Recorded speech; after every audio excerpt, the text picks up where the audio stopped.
Pressure cooker আইডিয়াটা আমার কাছে অনেক স্পেশাল। আমি যখন এই আইডিয়াটা শুনি তখন থেকেই আসলে রাফির সাথে আমি আন্ধার করছিলাম। সো ওই সময় থেকে আমরা প্রেশার কুকার ডেভেলপমেন্টটা শুরু করি। সো এটার একদম কোর জায়গা থেকে আমি এটার সাথে ইনভলভ, এবং যখন ড্রাফট হচ্ছিল, মানে সব ক্রু টিম সবাইকে ইনভলভ করছে ওই সময় থেকে। সো এটা একটা আমি বলবো যে 3 মাসের জার্নি, বাট খুবই ইন্টেন্স।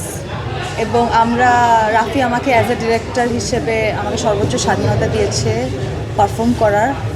আমি চেষ্টা করেছি, এখন হচ্ছে যে আমাদের প্রত্যেকটা অ্যাক্টর চেষ্টা করেছে, কারণ এখানে এটা ওয়ান ম্যান শো না।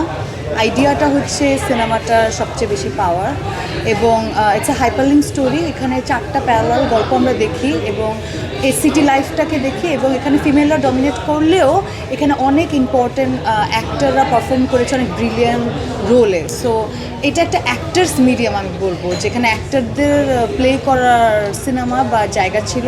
সো আমরা সব ডিপার্টমেন্ট থেকে শুরু করে সবাই চেষ্টা করেছে, সিনেমাটোগ্রাফার, আর্ট, রাইটিং ডিপার্টমেন্ট সবাই। সো ওই জায়গা থেকে এখন আজকে আমরা চেষ্টা করেছি আপনাদের, এখন আমরা আসলে ছেড়ে দিয়েছি আপনাদের হাতে, যে আপনারা যদি পছন্দ করেন তাহলেই আমাদের ভালো লাগবে। আজকে অনুভূতিটা স্পেশাল। এটা আমার প্রথম ঈদে রিলিজ শো। সো আমার তো খুবই ভালো লাগছে, ভালো লাগার সাথে নার্ভাসও লাগছে, কারণ নার্ভাসের কারণ আপনারা মাঝে মাঝে চেপে ধরেন, যেটার কারণে আমি নার্ভাস হয়ে যাই। আমার কাছে মাঝে আপনারা একটু যদি সহজ থাকেন, আমাদের 5টা সিনেমা আসছে, প্রত্যেকটাই দুর্দান্ত ব্রিলিয়ান্ট, প্রত্যেকটাই উপভোগ করুন, যার যেটা ভালো লাগে সেই সিনেমাটা দেখুন, এবং সিনেমা দেখে আপনাদের ভালো লাগা মন্দ লাগা সব কিছুই শেয়ার করুন। তাহলে আমাদের ইন্সপিরেশন বা কাজ আরও আমরা বেটার করার ট্রাই করব। এই তো ঈদ লাগতেছে।